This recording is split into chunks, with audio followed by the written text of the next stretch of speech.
Hey guys, and welcome to another Factorio Fighting Facts discussion number 252, sound design and map editor, and I'm joined as always by Scarhoof. Hello, everyone. Hey there, how's it going? Pretty good. Good, good. So, this one is actually really quite interesting. The last couple have been kind of meh, to me at least. Yeah, now we're actually getting into stuff that affects gameplay and stuff that we see and stuff. Yeah, we're getting in some good stuff. So, this part is written by Val, which I don't think we've actually ever had anything written by them. I think they're a newer member of the team. So I'm not basically. I mean, so this first part's all about sound.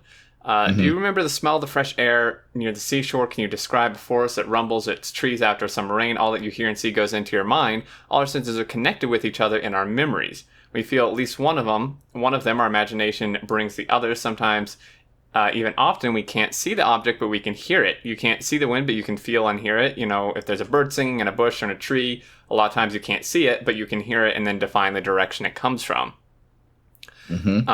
So they say clinking of a loading cannon and snoring of unseen monsters. That is what we're planning to do. To put the unseen colors of sound and add some feeling of life to the planet Factorio, even the emptiness has its own voice. That's a very poetic way of we're putting sounds into Factorio. Pretty much. But there's already sounds, but they're making them much better. And yeah, they're fleshing it out. And I think that's a really good idea. Because yeah, definitely. As it stands now, at least for me, the world really isn't that interesting. Like in all honesty, I mean, maybe it's just because I've played like hundreds, maybe not hundreds, but probably at least 100 worlds. It's like, it honestly means absolutely nothing to me, pretty much. Like, it's literally just a place to put my buildings at this point. It is like completely uninteresting to me. It's a spreadsheet at this point. Yeah, it's essentially a spreadsheet. It's like a piece of paper to draw on, pretty much. And I think this will help with that. So, Albert, as you probably know, we are in a stage of polishing all the possible aspects of the game. Last week, we were cooperating with Val, our new sound designer, and we spent the entire week defining new concepts for environmental sounds and sound effects. Also, we are working on the sound of the biter nest and the artillery cannon. This is definitely a huge subject full of details that can really improve the play experience of Factorio. Here I can show you a work in progress artillery cannon. This sounds super sexy, dude. Like, this sounds so good. Okay. I just hit go on mine. Yeah, I'm gonna go.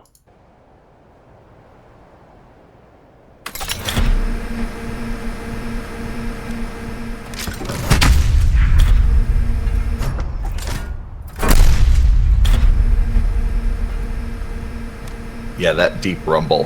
Oh. So satisfying. So satisfying. It's awesome.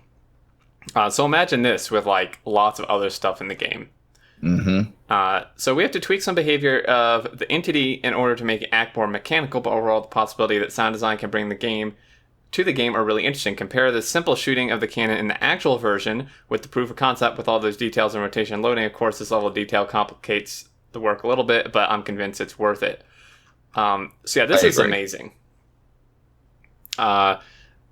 One thing is, I really hope that when they are doing the sound redesigns and stuff, that they bring this level of sound to the trains themselves.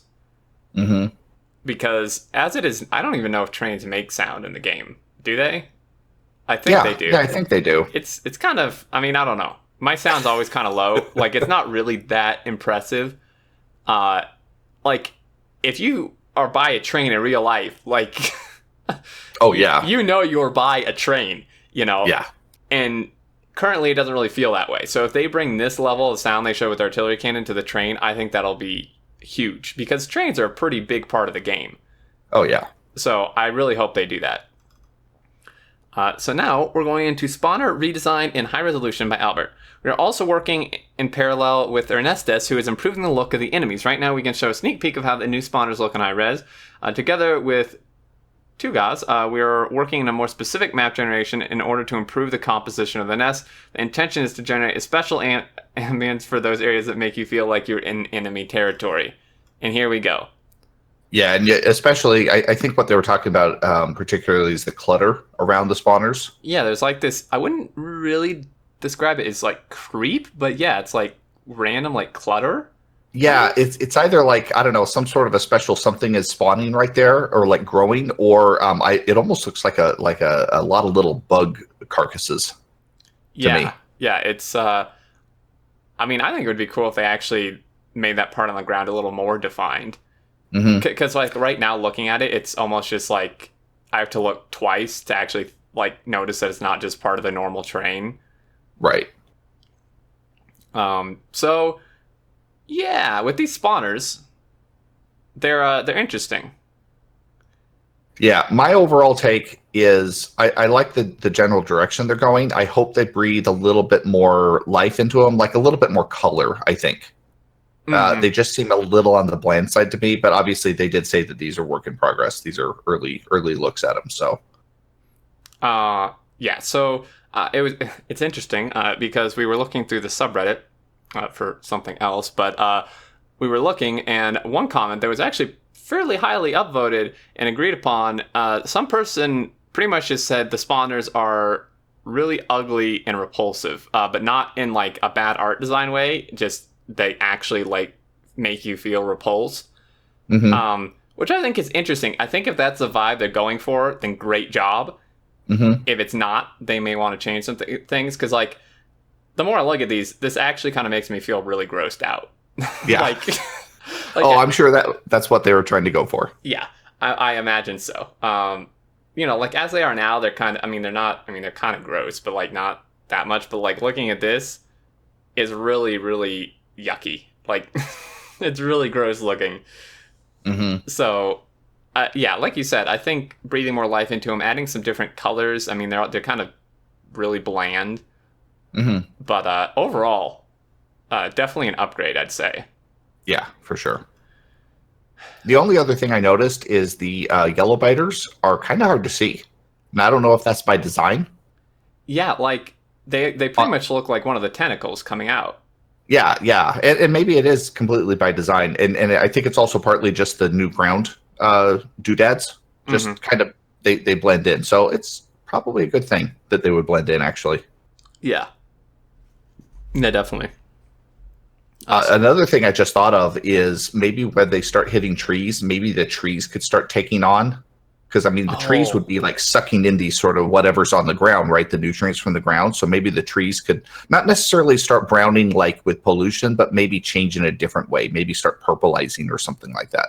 oh, that would be really cool. That would definitely make it seem like you're, kind of in a different, Hmm. enemy environment.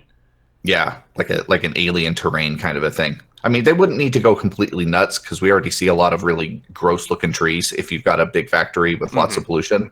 But maybe just tweak the greenery into a little bit more of a purpley tint or something. Yeah, that would be really That'd be cool. kind of cool. Yeah. It's a great idea. So everything here is a work in progress. Let's see how we end up with all these plans. Soon I'd like to show how the nests look with the animations. It's probably going to be really disgusting. Oh yeah. The amphibians and all the biters and worms around. I'm just imagining what sort of like gastrointestinal sounds they're going to be recording for these things. Yeah, I know. That's going to be pretty funny. So the map editor by our seating. So if you didn't know, which some of you may not, because it's pretty much never used. Because nobody uses it. Yeah, Factorio has a map editor, and it's been in since the early stages of development. It was initially used to create campaigns and scenarios, and they would use it from time to time to diagnose stuff. But as development continued, the map editor was pretty much forgotten. So inside the game, almost every GUI action/action is associated with the player. That is looking at the GUI and doing the action. This makes sense because when the game is running, everything done by a specific player, and GUIs need to know stuff about that player. When actions are processed, the game applies them to a specific player in the world and handles stuff like multiplayer syncing of actions done by different players. But in the editor, there's no player. There's just the editor, and this has caused a massive divide in what the editor can do compared to the main game. Oh, that's interesting. Yeah, which I didn't really know. So I always assumed that there was a player and it was just like hidden yeah, I kind or of thought so something. too. Just kind of the way that you move around and stuff like that. I always assumed there was just like an invisible player that moved really fast. Hmm. So because the map editor has no player, it can't use any of the action processing logic the normal game uses, and instead uses a large copy paste of the action processing attempts to apply it to the map, knowing there's no player associated.